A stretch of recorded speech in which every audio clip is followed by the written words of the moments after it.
माझे नाव तनिष्का सचिन जाधव आहे. मी आता 4थीत शिकते.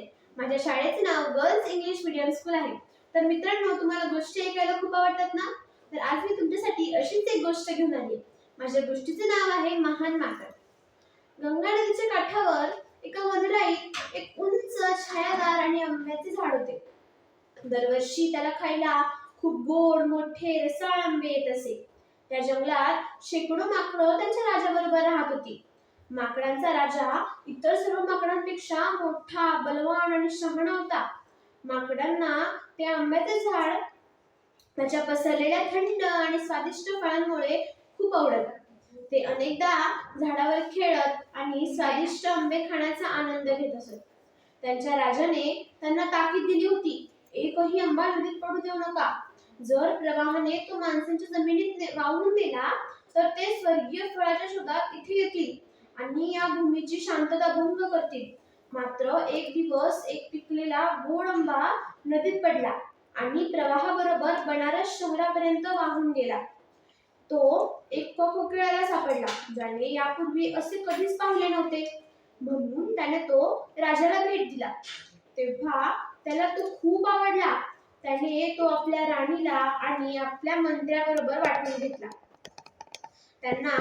त्या सर्वांना तो आंबा खूप आवडला आणि शेवटी असे ठरले की असे दैवी फळ देणारे झाड शोधण्यासाठी एक शोध पथक पाठवले जावे. अनेक दरबारी आणि राजा स्वतः अनेक तराफे घेऊन नदीच्या काठावर गेले. हळूहळू तराफ्यांचा ताफा नदीच्या काठावरील वनराईत पोहोचला आणि लगडलेले आंब्याचे झाड त्यांना सापडले.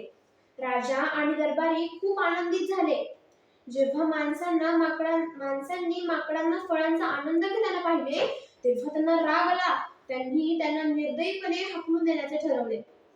त्यांनी माकडांना मारण्यासाठी आणि काळ्यांचे पळवून लावण्यासाठी बाणांचे वर्षाव केले.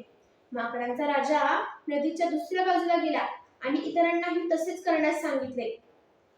नदीच्या दुसऱ्या काठावरील जंगलात अदृश्य होऊन आपले प्राण वाचवा त्याने विनंती केली. मात्र लवकरच त्याला जाणवले की ती नदी इतकी रुंद होती की इतरांना तिचा पाठलाग करणे कठीण होते.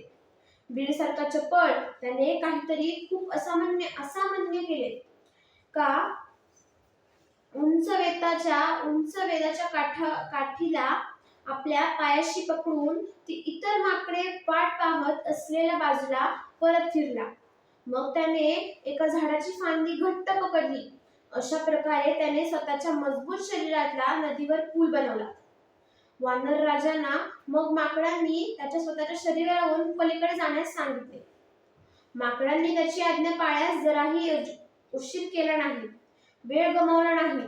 वानर राजाच्या शरीराला धावणाऱ्या माकडांनी तुडवले आणि ठेचले आणि जखमी केले, पण तो डगमगला नाही.